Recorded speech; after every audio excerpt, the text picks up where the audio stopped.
Together, we are going to show up. We are going to do the hard and diligent and important work of bridging communities, finding one another, and breaking down the barriers that have caused us to become more polarized than we've ever been. This is our moment. We may not have another. And so the work we are asking you to embark on with us is to have these conversations, to reach across difference, to break down those stereotypes of who is good and who is bad and how we view each other, and to recognize that we are in a collective battle for the future of our lives, for the future of democracy, and the world that we will leave behind. This is our work.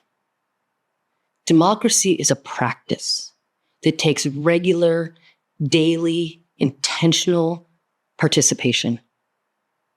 It is finding ways to connect across difference, to identify commonalities, to identify shared interests, and to move in a direction that makes us all better.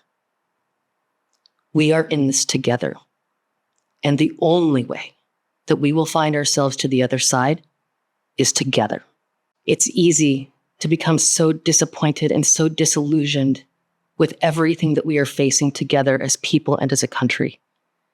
We know that our systems haven't been working the way that they need to. We know that people across this country are hurting. And we know that if authoritarianism takes hold, all of the gains that we have ever made will be lost.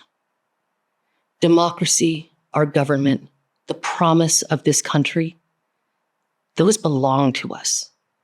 We have to hold them and guard them and protect them. And we have to invest in them.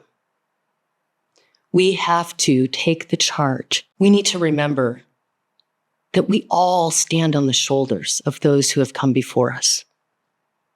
And we've inherited so much. Of course, it's been undone, and there's so much more work to do. It is incumbent upon each and every one of us to now rise to this moment and become the shoulders upon which others stand. These threats are real. They are happening all across the world.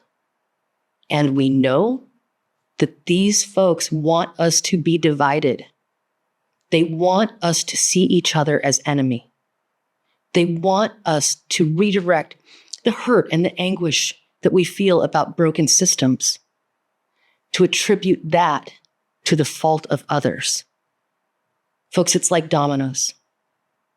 One by one by one, if we don't unite, there will be no one left to speak up and speak out. It is not hyperbole. We are in a fundamental existential crisis, fighting for the sake of democracy around the world and in this country in ways that most of us never could have imagined. We will have to do things differently than we've done.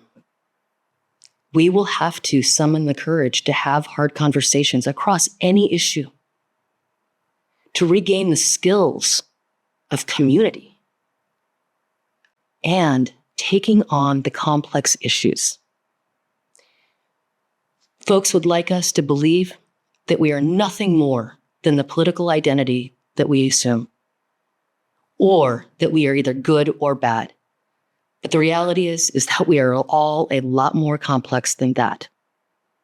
And we have to learn how to hold those complexities, to hold multiple truths, and to understand that there is still something that unites us. And that is that we all want a better future for ourselves and the people that we love. And the truth is, there's only one thing standing in the way of that. And that is allowing authoritarianism to rise. We are the answer. We are the people that we've been waiting for. Look, we have a lot of problems. And it's going to take a concentrated effort to rebuild this country the way it needs to be. But if we don't stand together now, the chances of us being able to do that are growing more slim every single day. This is our work, and it requires you every single day.